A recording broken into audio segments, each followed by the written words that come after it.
Assalamualaikum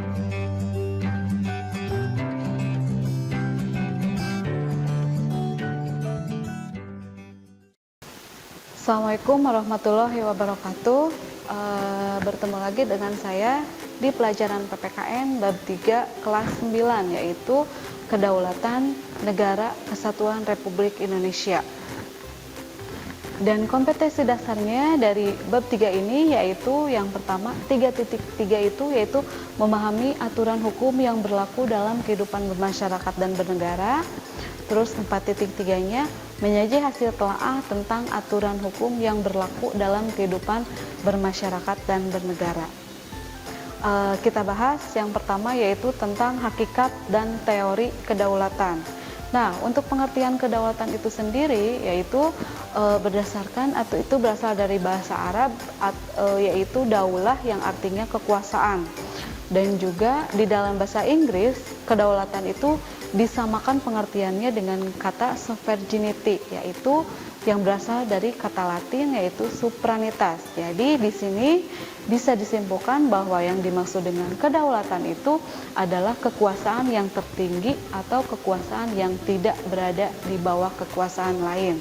Nah, untuk pengertian kekuasaan itu sendiri mempunyai dua pengertian, ada kekuasaan ke dalam atau ada kedaulatan ke dalam dan juga ada kedaulatan keluar. Untuk kedaulatan ke dalam itu adalah kedaulatan suatu negara untuk mengatur segala kepentingan rakyatnya tanpa adanya campur tangan dari negara lain. Sedangkan kedaulatan keluar adalah kedaulatan suatu negara untuk menjalin hubungan atau menjalin kerjasama dengan negara lain. Selanjutnya, ada beberapa dari sifat-sifat kedaulatan. Seperti menurut Jane Bodin pada tahun 1530 sampai 1596, kedaulatan itu mempunyai 4 sifat pokok, yaitu yang pertama permanen, artinya kedaulatan itu yang tetap ada selama negara itu berdiri. Selanjutnya asli, kalau asli di sini artinya bahwa kedaulatan itu tidak berasal dari kekuasaan lain yang lebih tinggi. Terus ada bulat atau tidak dibagi-bagi, artinya kedaulatan itu hanya satu-satunya kekuasaan yang tertinggi. Dan yang terakhir adalah tidak terbagi, yaitu kedaulatan itu merupakan tidak terbatas atau apabila terbatas maka suatu negara akan lenyap. Selanjutnya kita bahas ada teori-teori kedaulatan. Teori-teori kedaulatan itu ada 5. Yang pertama ada teori kedaulatan Tuhan. Yang kedua ada teori kedaulatan raja. Yang ketiga ada teori kedaulatan negara. Yang keempat ada teori kedaulatan hukum. Dan yang terakhir adalah teori kedaulatan rakyat. Nah, sekarang kita bahas tentang teori kedaulatan Tuhan. Menurut teori kedaulatan Tuhan, jadi pemerintah itu memperoleh kekuasaan tertinggi dari Tuhan. Penganut teori ini berpendapat bahwa segala sesuatu yang terdapat di alam semesta itu merupakan adalah ciptaan dari Tuhan. Begitu juga dengan kedaulatan yang ada di pemerintah, dan itu juga berasal dari Tuhan.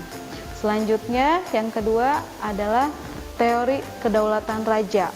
Untuk teori kedaulatan raja, menurut teori ini, yang memiliki kedaulatan adalah raja atau penguasa, bukan lagi Tuhan. Jadi di sini, raja merupakan satu-satunya pemegang kekuasaan di suatu negara sehingga dapat berkuasa mutlak. Jadi untuk teori kedaulatan raja itu sendiri, kehendak negara pada dasarnya adalah kehendak raja yang berkuasa.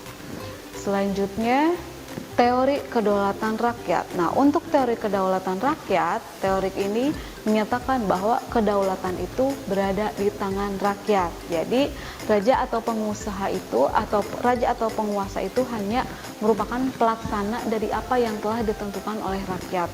Raja atau pemimpin itu hanyalah pelaksana yang harus bertanggung jawab kepada rakyat. Dan di sini rakyat memberikan kekuasaan penuh terhadap raja ataupun dengan sebuah kesepakatan yang dinamakan dengan kontrak sosial. Teori yang keempat adalah teori kedaulatan negara. Dan untuk teori kedaulatan negara, berdasarkan teori ini, kekuasaan pemerintahan itu berdasarkan dari kedaulatan negara.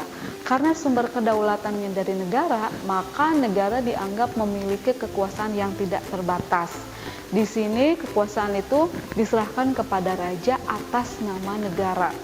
Negara berhak untuk membuat aturan hukum dan oleh sebab itu negara tidak wajib tunduk kepada hukum itu sendiri.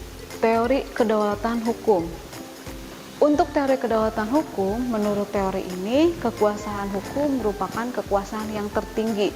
Jadi, kekuasaan negara itu harus bersumber pada hukum, dan sedangkan hukum harus bersumber pada rasa keadilan dan juga kesadaran hukum.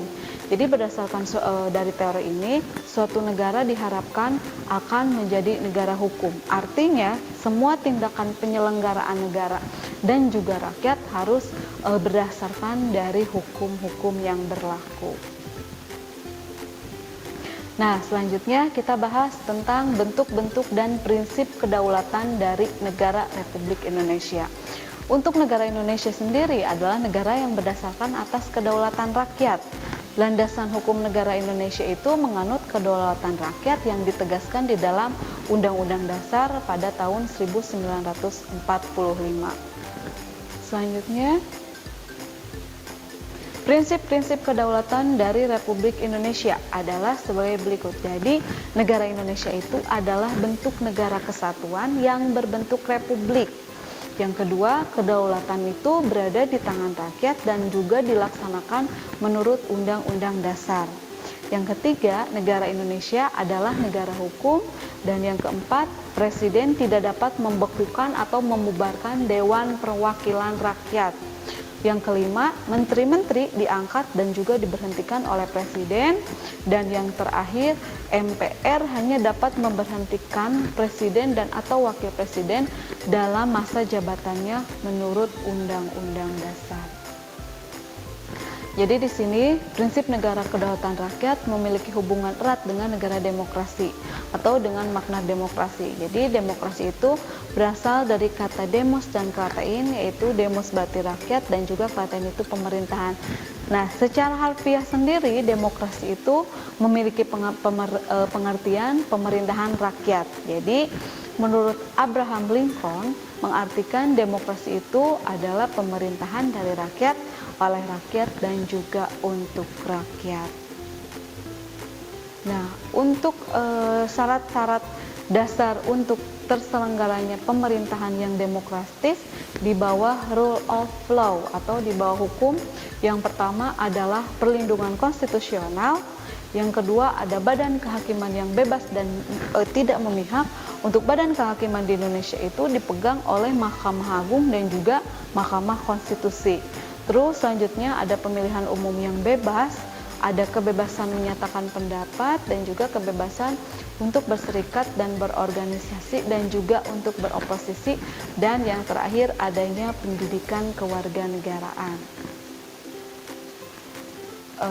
Untuk peranan rakyat di dalam demokrasi di Indonesia, salah satu contohnya masyarakat bisa ikut di dalam pemerintahan. Salah satunya ada tentang pengisian keanggotaan MPR, terus pengisian keanggotaan DPR, terus pengisian keanggotaan DPD, terus ada juga pemilihan presiden dan juga wakil presiden, juga pemilihan daerah dan juga pemilihan kepala daerah.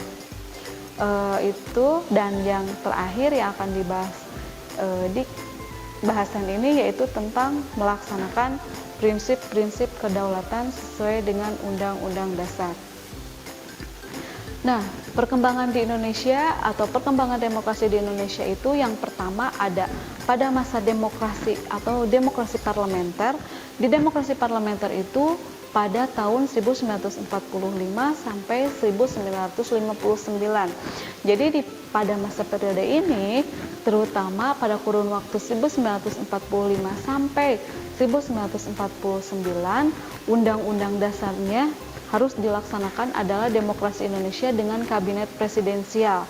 Namun dengan keluarnya maklumat presiden atau maklumat pemerintah pada tanggal 14 November 1945 berubah menjadi demokrasi parlementer serta munculnya dekret presiden pada tanggal 5 Juli 1959. Selanjutnya ada masa pemerintahan demokrasi terpimpin. Untuk demokrasi terpimpin itu pada masa 1959 sampai 1966. Selanjutnya ada demokrasi Pancasila, dan untuk demokrasi Pancasila itu pada tahun 1966 sampai 1998, dan periode Pancasila itu dikenal dengan sebutan pemerintahan Orde Baru yang bertekad melaksanakan Pancasila dan Undang-Undang Dasar 1945 secara murni dan konsekuen. Selanjutnya demokrasi Pancasila pada masa reformasi 1998 sampai sekarang. Jadi di dalam demokrasi yang dikembangkan pada masa reformasi, pada dasarnya demokrasi adalah berdasarkan Pancasila dan juga Undang-Undang 1945 dengan penyempurnaan dan pelaksanaan dan juga perbaikan peraturan-peraturan yang tidak demokratis. Selanjutnya ada perkembangan sistem dari pemerintahan di negara Republik Indonesia. Jadi sistem pemerintahan di Indonesia itu ada beberapa macam. Ada sistem parlementer, atau yang kedua ada sistem semi parlementer, dan yang ketiga ada sistem presidensial.